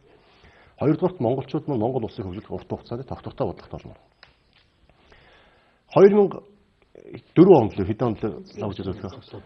Мянганы хөгжлийн зорилт суурилсан Монгол улсыг хөгжүүлэхтэй үндэсний хөгжлийн цогц бодлого гэдэг 2021 он хүртэл урт хугацааны 15 жилийн бид нар хөтөлбөрийг баталсан. Өнөөдөр тэрийг ерөөсөө эргүүлж хардаг, засгийн газар чарлага, тэрийг эргүүлж хардаг их хурлын гишүүн чарлага, тэрийг ажил албандаа хэрэгжилж байгаа төрийн албаагч байхгүй болсон. За урт хугацааны бодлого маань ингээд байж байгаа мөртлөө хэрэгждэггүй. Яагаад гэвэл амьдралаас тасархаа болцсон юм бол одоо яасан юм бол. За хоёрдугаарт нь дунд хугацааны гэхээр ялсан нам нь 4 жилийн хугацаанд засгийн газрын үйлдвэрлэлт мөрийн хөтөлбөр дэвшүүлдэг. Тэр нь өмнөхөө өгүүлсгээл ингээд шинээр эхлэх яваад байдаг. Тэгээд дараач хараад байдаг. За богино хугацаанд гэхээр жилдээ бас нэг төсөв үндсэн чиглэлгээ бид ярьдаг шүү дээ. Үндсэн чиглэлээ эрхчлийнхаа нийгмийн эдийн засгийг хөгжүүлэх үндсэн чиглэлээр ярьдаг. Төвөндөө тулгуур төсвөө ярих хэрэгтэй. Үндсэн чиглэлээ баталсныхаа дараа төсвөө батлахдаа мөнгө байхгүй гэдэг нөхцөл байхгүй болчихдог. Ийм байдлаар бодлого нь уйлдаг. За нэг салбарууд одоо бүс нутаг гэх юм бол Улаанбаатар хотоо хөгжүүлнэ гэдэг хаа Улаанбаатар хотод хүмүүс шаваад байна. Тэгсэн мөртлөө Улаанбаатар хотын энэ бүгд төвлөрөл хэцүү боллоо яриад байдаг. Тэгвэл бүс нутгаа яаж хөгжүүлэх? Бүс нутгаа хөгжүүлэх Улаанбаатар хотоо хөгжүүлэх хоёрыг хооронд нь уялдаа таахч үзмээр байдаг. Энэ байхгүй болсон байна. За нөгөө талаас салбарууд юм хөгжүүлээд эхэллээ шүү дээ. Одоо орон нутгийн хөгжлийн санг уялдаа болгосноор сум орон нутгийн хөгжлийн одоо эхлээ тавьчихад байгаа байхгүй. Одоо Монгол хөтөлбөр тийм үү? Үйлдвэрлэж хөтөлбөргээд бас лаахан хөтөлбөр гаргасан. Бүгд мартагдсан. Хаягтай засгийн газар уламжлагдсан өмнөх засгийн газрын өмнөх үгүй шүү дээ. Одоо жишээлх юм бол засгийн газар бол дараагийн засгийн газар гэсэн өмнөх засгийн газрынхаа гол үндсэн гол суур бүтцүүдийг цааш үргэлжлүүлэх нь тодорхой. Гэхдээ бүхэл бүтэн нэг улс төрийн хүчнээс нөгөө улс төрийн хүчинд рүү шилжиж байгаа нөхцөлд бол бас үзэл бодлын өөрсдийн онлын ялгаанууд гарна шүү дээ. Ялгаанууд гарна шүү дээ. Тэрэндээ тийм үү? Айлч нам гарсан ямар засгийн газар байгуулагдсан те ерөөсөө тасралтгүй аваад тогтвортой аваад явуулж бас байж байгаа. Монгол улсын тогтвортой урт хугацааны бодлоготой болно. Нэг нь халамжийг төлхөө анхаарч хахад нөгөөх нь үйлдвэрчийг төлхөө анхаарна гэсэн ийм өөр бас үзэл бодол байна шүү дээ. Энд чинь мөрийн хөтөлбөрүүд нь өөр. Тэгвэл одоо өнөөдөр тийм байгаа. Та хүмүүс те барууны онолтой нам, барууны үйлдвэрлэлтэй нам энэ дээлж байгаа одоо гэдэг юм уу те олон болж ирэх барьж байгаа энэ үедээ өөрсдийн Монгол улсыг хөгжүүлэх урт хугацааны 20 жилийн 15 жилийн бодлого гаргаад ирчихэ. Бидний хамтраад ингэ сөрөг хүч маань бас саналуудаа нэмэлж байгаа баталж байна. Энэ одоо энэ дээр явах хэрэгтэй. Тэгээ энийг л Монгол улсын ерөнхийлөгч маань санаачилсан. Үүнийг одоо энэ үйлдвэрлэлтийн сэргээх ажилгүйдлийг байхгүй болгохын тулд тэр хүмүүсийг өөрсдөө ажиллаа олж хийдэг тэр боломжийг бий болгох хэрэгцээ одоо хууль эрх зүйн баримтчгуудын бид нэр аль болохоор тэр хүмүүст нь илүү тохирсон байдлаар гаргаж ирэх юм бол одоо хөгжил өөрөө ирнэ гэжтэй. Тэгэхээр бид нар юм заана гэж ойлгосоо борсоо. Засгийн санал аваад одоо энэ хаврын чуулганд батлуулчихъя гэдэг бол нэг тогтоолын санаачаад байна л даанч дэмжлэг байхгүй. Нөгөө сөрөг хүчний нэг бямцагт нөгөө тэгж болохгүй бямцагтыг л эсэргүүцээд байгаа юм байхгүй шүү дээ. Олон манай байнгоор их л олон хүн дэмждэг шүү дээ. Хамтраад хөтөлбөр гаргая гэж хоёр нэгдэж байгаа юм чухал. Ингээд цааш явах гэж тавж байна. Яа, өнөөдөр яг өөрчлөлт юм бол явагдаж байгаа л да. Тэгээд би 10 хоногийн өмнө бол зууны мэдээсэн дээр бол одоогийн элбүдэж ерөнхийлөгчийн сая 4 жилд хийж байхдаа үндсэн хуулийн хэмжээнд ямар алдаа гаргасан бол 4 төрлөөр бол би тодорхой бичсэн байна. Хэрвээ сонгуулийн явц гэдэг бол ер нь ямар нэгэн албан тушаалд байгаа хүн өрсөж байгаа хүмүүсийн алдан оног бас цэгнэж дүгнэх бас тийм чухал хугацаа байдаг л дээ. Тэрийг бол ерөнхийлөгч маань би харж болов гэж бодож байгаа. Ер нь бол би ерөнхийлөгчд бол сая Батэрдэн аврагын бас өөрийнх нь бол бодлоо байсан л да. Ерөнхийлөгчөө сонгох юм бол нэгдүгээрт нь ив нэгдлийг барьна хангана гэж байгаа шүү дээ. Тимийн тул бол хамгийн наацх нь ерөнхийлөгчийн тамгын газрыг бол нэг намын харьяат байдлаас салах хэрэгтэй байна. Хоёрт нь үндэсний аюулгүй байдлын зөвлөл байгаа шүү дээ. 11 зөвлөгөөс ахвала баг 100 гаруй хүн ажиллаж байгаа. Тэнд бол одоо чинь Монгол улсын сор улсын тухайн мэргэжлийн яг одоо хамгийн том улсуудын бодлого барьдаг улсуудыг ерөнхийлөгч зангидаж өөрийнхөө тамгын газрын үндэсний аюулгүй байдлын зөвлөлтөөр нэгтгэх хэрэгтэй байна. Эндээс бол тэр ив нэгтлийн асуудал бол би явах болов гэж бодож байгаа. Хоёрт нь бол ерөнхийлөгч бол яг засгийн газар биш шүү дээ. Их хурлч биш. Яг нариндээ бол шүүх их хурл засгийн газрын дунд бол ивийг бариад байж байгаа. Манайх 92 онд хийсэн бол тийм координатор шүү дээ. Диспетчер гүйцэтгэдэг. Тийм учраас би ерөнхийлөгчийг аль болох одоо энэ 4 жилдээ бусад институтынхаа юмдаа би битгий ороосоо гэж бодож байгаа. Ерөнхийлөгч орох тусмаа асуудлыг хүндрүүлэх процесс бидний урдчлалын туршлага тийм байдаг. Аль болох орохгүй бол сайн. Тэ? Аль болох олон юмыг уриалахгүй бол бүр сайн. Тэгээд жишээ нь бол сая сүүлийн хэдхэн сарын хугацаанд бид нар шүүх засаглалыг бол шинжилхэн зөв. Гэхдээ шүүх засаглалыг ерөнхийлөгчд бэлгэж болдоггүй л байхгүй. Гэтэл одоо сая шүүх ерөнхийн зөвлөлийн дарга хүртэл ерөнхийд томилохоор болсон. Тэр үедээ шүүгчийн ёс зүйн журам хүртэл томилно. Гэх мэтлэн biz сайн юм хийх чинь гэж яагаад нэг хүн дээр бүх эрх мэдлийг төвлөрүүлээд эндээс манай Монголын түүхэн сургамж жижиг байгаа, дэлхийн нийтийн сургамж жижиг байгаа, даргангуулагч битгий үүсгэж ясаа гэсэн би бол чин хүсэл байгаа. Яг л энэ хүний хүсэл тэмүүлэл бүх юмыг өөртөө аваад явах юм бол урд нь бид сая хэдхэн жилийн өмнө тийм хүнийг бас ерөнхийлөгч албанаас буулгасан шүү дээ. Тийм учраас аль болох бус институтын ажлаар битгий оролцоосаа би энэ өмнөх нь нэвтрүүлэлд хэлж ирсэн. Польшийн үндсүүлэн дээр гэдэг байхгүй. Ерөнхийлөгч нь бол Польшийн үндсүүлэн дээр бусад нөгөө институтын шүү дээ. Их хурл засгийн газар шүүх рүү ямар ч байдлаар талмаарж болохгүй гэсэн үндсүүлэн дээр заалт өгдөг. Ямар ч байдлаар талмаарх буюу одоо тийшээ болохгүй. Тийм учраас бол их хурлтайгаа яг адилхан ард түмэн сонгогдсон. Ард түмэн сонгож байгаа. Тэр статус нь бол зөвхөн ив нэгдэлтэй байх хэрэгтэй байхгүй. Одоо тэрийг барьсаа гэж бодож чинь. Тэгээд дээр нь бол би ерөнхийлөгчдөө бас нэг юм хүсэж байгаа. Тэр юу гэвэл яг оюуны бас гол цөм нь бол чинь одоо урлаг байдаг, уран зураг, хөгжим, спорт тэр гол юмнуудыг өөрийнхөө ивэл дор аваасаа гэж хүсэж байгаа. Чинь одоо ихэнх дэлхийн зургийн том академиуд бол тухайн хааныхаа ивэл дор байдаг. Яг бол зураг гэдэг чинь бол маш олон уургалж үзлий охин байдаг байхгүй. Тэр бүгдийг ерөнхийлөгч нар нь ивэлдээ авч чаддаг л да. Гэх мэтлэн ийм юмыг би хийгээсэй гэж бодож байна. Тийм юу үл авж байгаа байх гэж би бас бодоод байгаа. Тэгэхээр ерөнхийлөгчүүл сая лагжуур зөвлөхийн хэлж байгаа шиг санаанууд бол үнэхээр зөв санаа л да. Би л тэгж бодож байгаа. Гэхдээ ерөнхийлөгчд тийм боломж олгоод тэгээд байгаа улсууд нь их хурл байгаа байхгүй. Яг л их хурл өөрийнхөө хийх ёстой ажлуудыг бүрэн утгаар нь хийгээд хариуцах ёстой ажлуудаа хариуцаж чадахгүй байгаагаас болж л эрх мэдлийн өөр газруудаа алдаад байгаа байхгүй. Эндээс болж эсвэл хийж чадахгүй байгаа учраас ерөнхийлөгч хүн өөрийн санаа зовсонд орж ирж бол би ойлгоод байна. Тийм учраас бол энэ дээр л харин их хурл өөрийнхөө бүтцэд өөрийнхөө хийх ажлын хүрээг илүүсэн. Одоо тэгээд их хурлын даргатай бас дайж хэлэхэд тиймэр байхгүй. Их хурл маань өнөхөр төрийн эрх хэрэгтэй дээд байгууллага тийм ээ. Засгийн газрыг хянаж тэр утгаараа ингээд төрийн бодлогыг тодорхойлж явах хэрэгтэй. Энэ сулраад энэ сулраад байхад чинь ингээд засгийн газар маань бидний толгой дээр гараа суудсан. Засгийн газараа биднийг удирдах гэдэг чиглүүлж яадаг болсон. А тэн дундуур ерөнхийлөгч орж бас юм болсон. Өнөөдөр ийм байгаад байна. Тийм бол аргаа барчаад үргэлжил ийм байшаа тийм засах гэж би л. Улсын хурлын дарга маань одоо би 76 гишүүнээ аваад өнөөдөр ийм байсан биш л. Өнөөдөр бүгд байсан. зөвхөн олонхын бүлгийн төлөөсөн дарга биш байх. 20 жил ярьлаа тийм 20 жил ярьлаа. Энэ бол юу 20 жил яриад яагаад ажиллахгүй вэ? Юусаа энд ажиллах боломж үүссэн юм биш үү? Тийм шүү. Ерөнхийлөгч бол 12 ирэх байд үндсөөлөөр. Ерөнхийлөгчийн бас өөрийнх нь ирэх 18 байдаг хуулинд. Бидний өнөөдөр яагаад ерөнхийлөгч бүх институт руу ороод гараад идэнгүүл ерөнхийлөгчийн тэр олон эрхүүдийг бид нар процессын хуулиар хуульчж өгөөг юм л. Өнөөдөр ганцхан төрийн албаагч ерөнхийлөгч маань ямар ч хуулиар хязгаарлалтгүй эрхтэй юм бэл. Хамгийн наазахны процессын хуулийг 12 хуулийг biz гаргаж ирэх юм билээ шүү дээ. Чинь уучлал үзүүл хууль байгаа. Энийг бол одоо ерөнхийлөгч процессын хуулиар өгснөөрөө чинь зарим нэг тохиолдолд уучлал үзүүлэхгүй эрхийг өгөхгүй байх тийм бас заалт байдаг байхгүй. Чинь одоо төрийн эсрэг гэмтэр хийсэн тийм этгээдэд улс төрийн албан тушаалтанд бол уучлал хийж үзүүлэхгүй ч юм уу. Гэх мэтлийн ямар. Яг л шудраг хэсэгт чи ерөнхийлөгч шагнал өгөх уучлал үзүүлэх хоёроо нийгэм шудраг хэсэг тогтоож идэг байхгүй. Одоо нэг шагналыг буруу өглөөхөд нийгэм тэр аяараа үугаа гэж ярьдаг шүү дээ.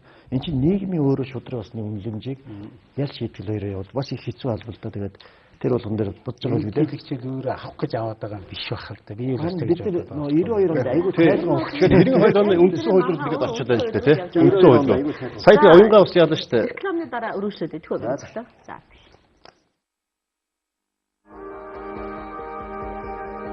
Цэмцгэр бүсгүй танилцуулга. VOAT TFLS санзаагуудаар боловсруулсан байгалийн Цивам Эдхон жуус. Капитал банк Монгол улсын засгийн газар, Монгол банк, Монголын ипотекийн корпорацийн хамтран хэрэгжүүлж байгаа орон сууцчлуулах зээлийн хүрээнд 8% хүлээ орон сууцны зээлийг нийт иргэн хариуцлагчдаа өөрийн бүх салбар нэгжүүдээр дамжуулан олгож хэллээ. Та байранда ороход бэлэн үү? Капитал банк. Үнэхээр гоё үстэй гэж үзсэн 3 эмэгтэйг дааварж үсний гэмтлийг нь шалгахаар болов. Яах вэ? Тэд үр дүнд нь итгэж ядан байлаа. Юу? Дандаа сайхан үстэй гэж магтуулж байсан би үсээ гэмтэлтэй гэдэгт итгэхгүй байна. Дав интенс торгомсог бүтцтэй тул анхны угаасаар үсний гэмтлийг 75% тууруулна. Давыг банк хэлбэл таны үс анхны шалгалтаар онцлон амна. Дав интенс репер шампунь үсийг гэмтэлгүй бас хамгийн гоё болгоно. Өгчөө дадуу шавнэр маань манайхаар банк бэлтгэл лаавар шүтмэлтэй тухай нэгтэй. Эдгээр ингэж өөрөөр юм бол самтдээ бүгд хэлдэг. Я хамгийн санаатай утааны чигээр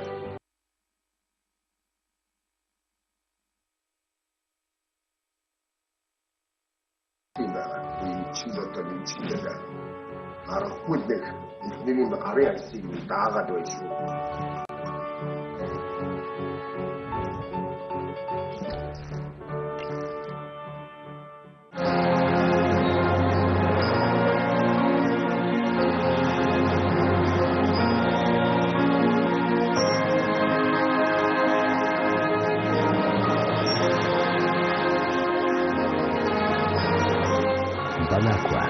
Монголын номер 1 Цирус.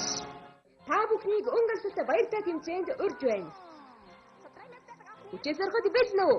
Бэлэн. Эхэлцгээе. Үрдөнгөн харах цаг боллоо.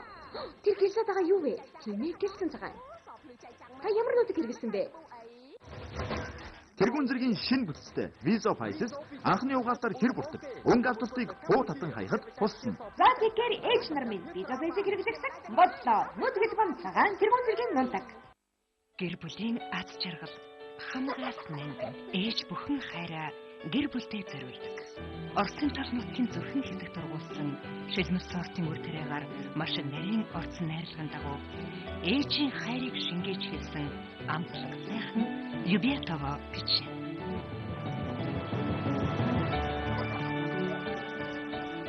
Яг л хөстөр хийсэн шиг хамттай. Орс нутгийн шин.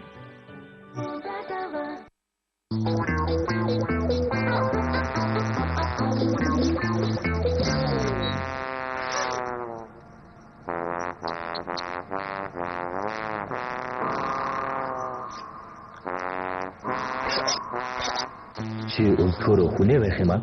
Үгүй Snickers.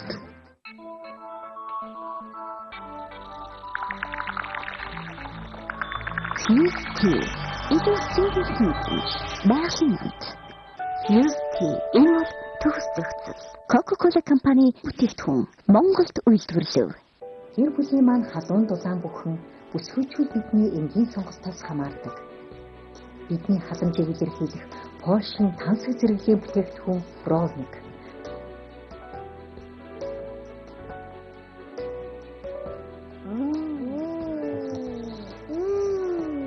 Brovnikтэй байхад би өдөр бүрийн баярын ширээний амтыг гэр бүлдээ хөдрүүлж чаддаг. Brovnik амьдралаа улам амт оруул бүсгүйчүүдээ.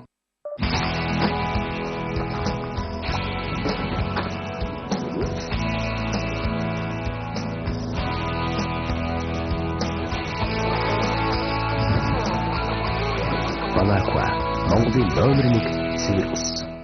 Байгалийн кальц фторыг хамгийн зохимжтой хэмжээгээр агуулсан VIP байгалийн эрдэс тус.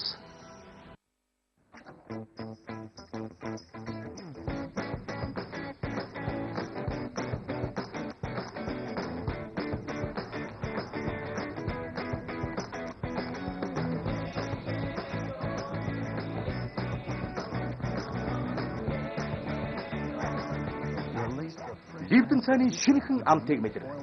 Навчин өөрийн гараар түүсэн мэд хичнээн амт тагиж. Ливдэн шинэ амтын мэдрэмж.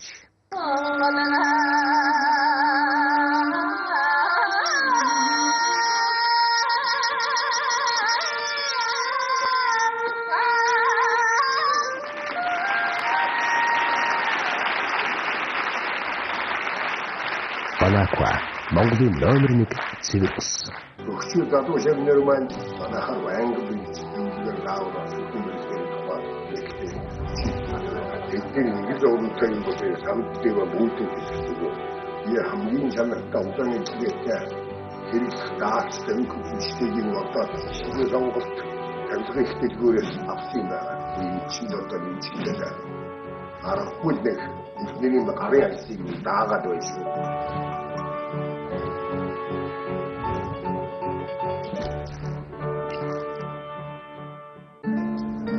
Сонсооч. Үдгийн цайч дууслаа. Тэгээд бидний хоорондох бүх юм дууссан. Хүлээлтээ. Чи биднийг орхиж байгаа мó? Бидний хүндрүүл. Тэгвэл би явахгүй дээ. Олон үлдэгдэлд баяртай гэж хэлье. Бүл шүдний төлөө бид ор бицэж ал. Цэмцгэр бүсгүй тайлбар. VORT TFLS хэмжээгүүдээр боловсруулсан байгалийн Сигам Эдхон жуус.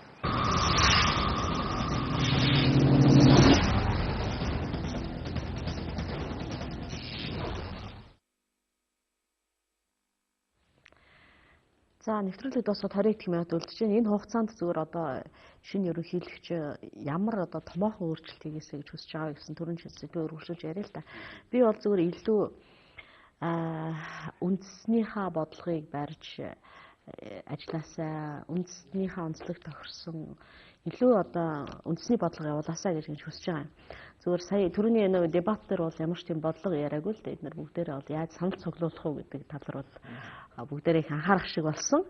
Тэгээд тэр тэгч ёстой байсан байж магадгүй. Зүгээр үндэсний бодлого гэдэг бол дээл өмсөж морь унах их ч юм уу.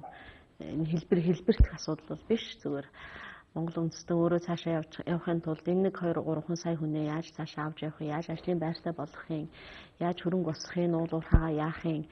Тэр төдийгөөс үдээ хүртэл энэ газар шороон дээр амьдарч ирсэн олон мянган жилийн түүхтэй үндэстэн бид бол төрийн уламжлалтай энэ бүхэн дээрээ суурилсан Монгол үндэсний онцлогт суурилсан тэр одоо төрийн бодлогыг илүү авч явах ёстой. Ийм юмыг л одоо илүү их хүсэж байгаа болов уу гэж бодож байна л та. Тэгээд ялангуяа төрний 100 сургуулиас эхлээл бид нар одоо өнөөдөр 100 сургууль ярьж ээж болно.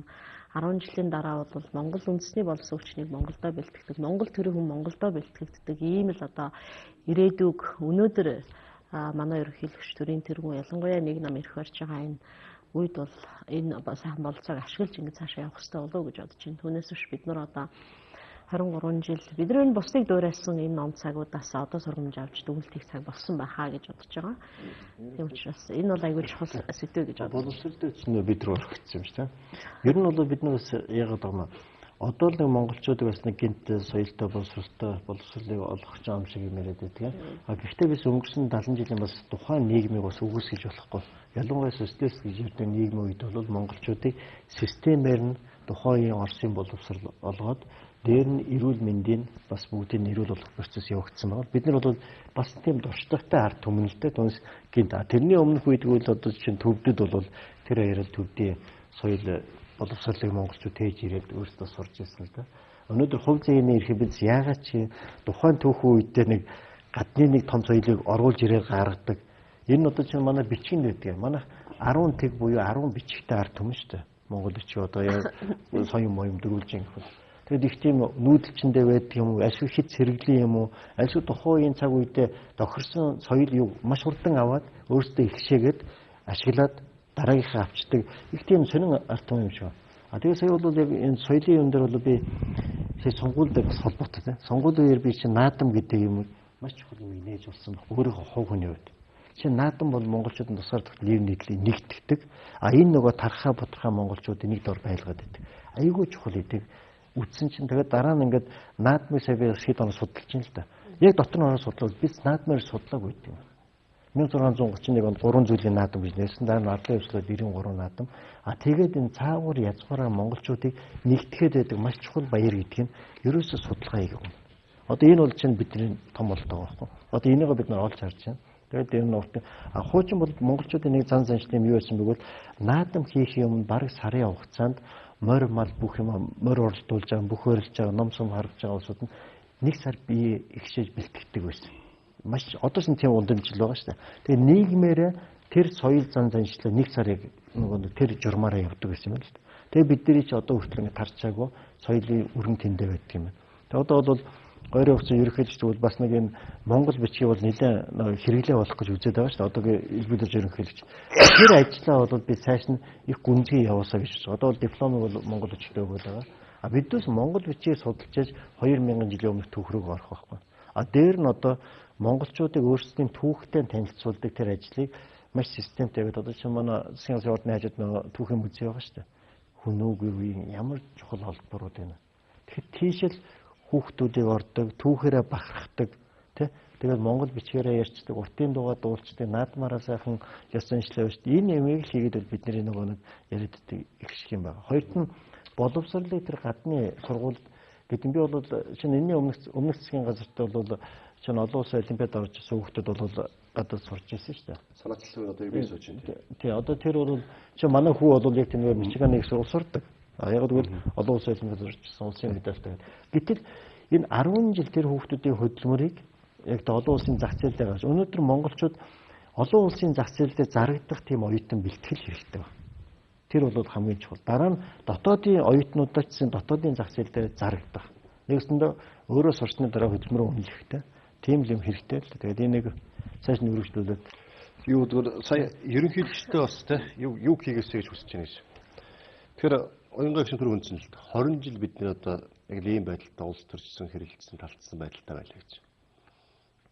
Энэ бидний яагаад ийм байдалтай энийг засч чадахгүй байгаа маань үндсэн хуулиндаа гар хүрч өөрчлөлт хийж те энэ тогтолцоогоо бас нэг эргэж харах цаг нь болчиход байгаа юм. 2000 он үндсэн хуулиндаа нэг дордуулсан 7 өөрчлөлт гэж улсын их хурлын гишүүн, засгийн газрын гишүүн нэг ажлыг давхар хашигтай холбоотой хэдэн заалт хэлээд оруулсан. Өөрөөр бол Монгол улсын үндсэн хууль 1992 онд батлагдсанаас хойш ямар ч өөрчлөлт орсонгүй. Тийм болохоор энэ өөрчлөлтүүдийг бид нь одоо хийх ёстой юм байна. Өөрөөр хэлбэл үндсэн хуулиндаа өөрчлөлт оруулъя, улс төрийн зөвшөлтслийг бий болгоё. Яагаад бид ингэж улс төржилтөнд эдийн засгийн нөлөөлөлд эдийн засгийн нийгэм хандлагад нөлөөлөө яваад байгаа юм бэ? Энэ маань ерөөсөд үндсэн хуулинд байж байгаа ялсан нам те нэгээр өнөө мянгаар өнөө ямар нэгэн байдлаар ялсан нам улс төрийн хүчин ирэхээ барина, бодлого явуулна гэждэг. Тэгэл энэ ялахын төлөө бие биенээ нэгээр ч юм уу мянгаар ч юм уу яаж игээд ялахын төлөө бүх юм явдаг. Бүх юм л явдаг. Энийг бид болмоор байна л да. Ялсан ялагдсан нийлээд бас боломжоор Монгол улсын хөгжлийн төлөө бодлогоо нэгтгэхэд явуулж чаддаг. Заавал маргалдаж мэтгэлж хоорондоо тэмцэлдэг биш, зөвшөлдсдөг, ойлголцдог, ярилцдаг. ийм одоо бодлого яаж явуулах хэрэгтэй юм бэ? Гол өөрчлөлтийг ерөөс ялсан нам биш тийм үү? Одоо өнөөдөр ялсан гэдгээс гадна тэр парламент тийм үү? Төрийн эрх хэрэг дээд байгууллагуудаа ямархуу харьцаатай суудлаа аван тэр хэмжээгээр засгийн газар байгуулж ирдэг гэх юм. Тодорхой асуудал дээр ингээд мухардах юм бол ямар байдлаар гарцыг гаргаж явах, зөвшөлдсөх гэдэг тийм урдталтай байх. Зөвшөлдсөх гэхээр одоо хойулдах, завшилцах гэдэг одоо бас мушиг гэдэг юм л та тийм биш. Ийм юмыг бид тавьмаар юм шиг байна. Ингийн тулд Монгол улс одоо ерөнхийлөгч одоо шинээр ажиллах ерөнхийлөгч маань улс төрийн зөвшөлтслийн хууль, Монгол улсын үндсэн хуулинд өөрчлөлт оруулах асуудал дээр мэдээж улсын хурл шийдэх ёстой. Улсын хурлын улс төрийн намуудын нэг санаачлаад явна. Үүнд бас нэг дэмжлэг болж. Бид нар чи юм бол одоо хоорондоо ингээл ноцолчих гээд шүү дээ. Тийм болохоор Монгол улсын үндсэн хуулийн заасан үндэсний эв нэгдлийг илэрхийлж байгаа хувьд үүнд бас тодорхой үүрэг барилтад оролцоосоо гэж байна байна. Үндсэлийн өөрчлөлтийн талаар миний хувьд яг хуу ерөнхийлөгчл би түрүү хэлсэн хэлээ одоо ажлуудыг хийхээр төлөвлөсөн явж байгаа юм байна лээ. Тэгэхээр тэрвэл одоо саяын нэмсэгчний хэлдэг хуулинд оруулах өөрчлөлтийг бол одоо өргөн барьсан байгаа шүү дээ. Харин хугацаа нь 16 оноос гэсэн гэж сураг сонссон. Тэрнийг л харин айшлуулах хэрэгтэй байхгүй юу тий. Айл болохоор хурдлах хэрэгтэй байна. Засгийн газрын тэр сайдуудын асуудал их хурлын гишүүн яадаг. Дээр нь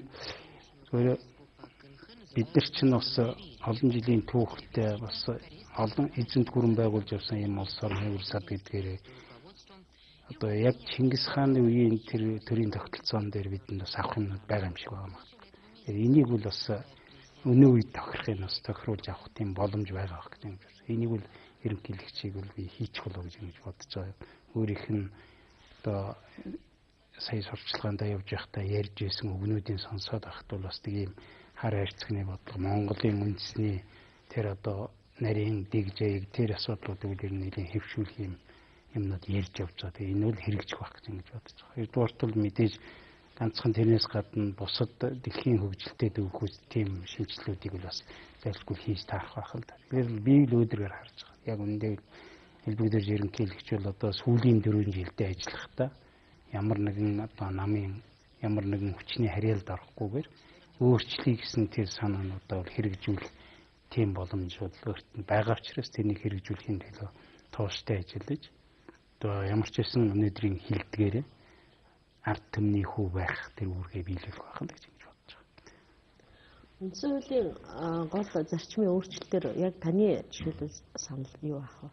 За яг бид нар бол их хурлын гишүүн, засгийн газрын гишүүн байж болохгүй гэдэг бол бас нэг зүйл мөн. Гэхдээ яг одоо нэг миний хүнтэй асуудал шүү. Ер нь тэр долтын 7 асуудал гэж яриад байдаг шүү дээ. Үндсэн хуульд одоо нэг айхтар 7 өөрчлөлт хийсэн гэдэг. Хамгийн түрүү тэрнийг зайлшгүй өөрчлөх хэрэгтэй. Би тэр тал дээр бас тэгж л боддог. Тэгж байж үндсэн хуулинд бас дараагийн одоо ярьдаг өөрчлөлтүүдийг хийх. Тэгээ одоо өнгөрсөн намар жишээ нь бас л ардын намын гишүүд л байх л да. Одоо ингэх төвшин дараа бид тэр Монгол улсын үндсэн хуулинд өөрчлөлт оруулъя. Энэ сумын засаг даргаыг ард түмнээс сонгодог болёо. Орон нутгийн сонгуулиараа биш. Олон гишүүдийн санаа бодолтой байгаль. Өргөн барьсан ардын намынх өргөн барьсан учраас тас хаа. Ийм байдлаар одоо асуудлыг хааж боосон тийм үйлдэл байхгүй дээ. Эв нэг тийм ерөнхийдөө бол үүнийг тэгж харлуулаад байж байна. Харлуулах гэж яг тийм үү. Нэмэгдсэн үлгийн албан төр хууль санаачлал бас байхгүй. Хэлцгүй байна. Нөхцөлийн нь хэлж эхчүүдэд урамшуул болгох хүүхдэд хөрвүүлсэн. Хуулийн санаачлалаа бас дахиад хоёулаа өргөн бариад байхгүй. Тэр татварын асуудал ийм байдлаар явж байгаа. Засгийн газар нэгдсэн бодлогоор оруулаад яг л асуудал яриад хойшлуулсан шүү дээ. Бид нэр тэрнийг бол бас хүлээцтэй хандах хэрэгтэй. Зарим юм дээр бол бид өөрсдөө зүтгээд бийж болно. Зарим юм дээр бас үнэхээр бодлогын чанартай юмнууд дээр бол бид бас нэгдмэл байр суурь хадгалахын тулд битэрийн санал хойшин тавиад засгийн газрын асуудал орж ирэхэд гурвуулангийн нийлүүлэлт хийх боломж бидэнд байна шүү дээ. Үндсэн хуулийн асуудал дээр бол юу юм л да. Бид нар бол түүхэнд 4 үндсэн хууль баталж хэрэгжүүлсэн ард түмэн 24 он, 40 он, 60 он, 90 он. Тэгээд тухайн үедээ бол бид нар ихтэй социализмд баталсан баг хууль хэрэггүй байсан гэдэг бас жоохон тийм өрөөсөл яриад байдаг л да. 4 үндсэн хууль баталсан ард түмэн бол гайхалтай байдаг байхгүй. Гэхдээ бүр 60 оны үндсэн хуулийг социализм үед 17 одоо өөрчилж ирсэн. Бүр ингээд 17 өөрчлөлт явуулчихсан байхгүй. Гэтэл бид бүр социализм үеэсээ илүү өнөөдрийн хуулинд хүрж болохгүй юм шиг юм байна. Өнөөдрийн хууль бол чинь хамгийн наацх нь сая ерөнхийлөгчийн институтээс хуулаад парламентын тоогоошруулдаг ч юм уу хамгийн голнууд манай үндсэн хуулийг эдийн засагч болох хэрэгтэй байна. Одоо чинь эдийн засагч болно гэдэг чинь өнөөдрийн бидний шударгаас юун дээр явах бол нийтийн мөнгийг яаж буцааж шударга хуваарлах дээр л асуудал. Нөгөө төсвийн мөнгө, нөгөө тендерийн асуудал. Гэтэл манай үндсэн хууль бол ерөөсөө зах зээлийн эдийн засгийн үндсэн зарчмуудыг суулгаж чадаагүй del өнөөдрийн бас гол асуудал. Яг бол 92 онд жинхэнэ зах зээлийг мэддэгч байлаа. Зүгээр л юм том юм хийсэн тохиолдолд өнөөдөр тэр нь буцаа эдийн засгийг гацаагаад байгаа механизм бол өнөөдөр нөө олигарх гэж үсэд байна гэдэг байна шүү дээ. Тэр чинь манай үндсэн хуулийн бас нэг гажигтай холбоотой. Хоёрт нь ер нь энэ пост коммунист улсууд бол өөрсдийнхөө үндсэн хуулийг 90 оноос хойш яг социалист үндсэн хуулийг солиод дараа нь 4-5 жил зарим удаар өнгөрсөн жил энэ хоорондоо дахиж үндсэн хуулиа сольсон байдаг. Одоо нөө зах зээлийн системтэй оруулж нийт юм явсан. Хоёрт нь бол манай нэг энэ зан заншил, уламжлал, нүүдлийн соёл иргэншлийг энэ амьдралыг шингээж баталгаатай байлгах, энэ юмыг хийж өгнө гэдэг нь цэвэр монголчуудын өөрсдийн сэтгэлийг нь ажиллуулж чадах. Энийг хинч хийж өгч чадахгүй. Энэ манай уучлаарай юу. Үндсэн хуулийн дээр өөрчлөлт оруулах гэдэг асуудал дээр хэд хэдэн санаа гарч ирж байна. Түрүү яг одоо ялсан нам нь их байдгаас гадна одоо хувь оролцоогоор барьдаг бай гэж. Түүнээс гадна түрүү эхэлж ярианыхын түнжсэн олон сонгуулиудыг болий.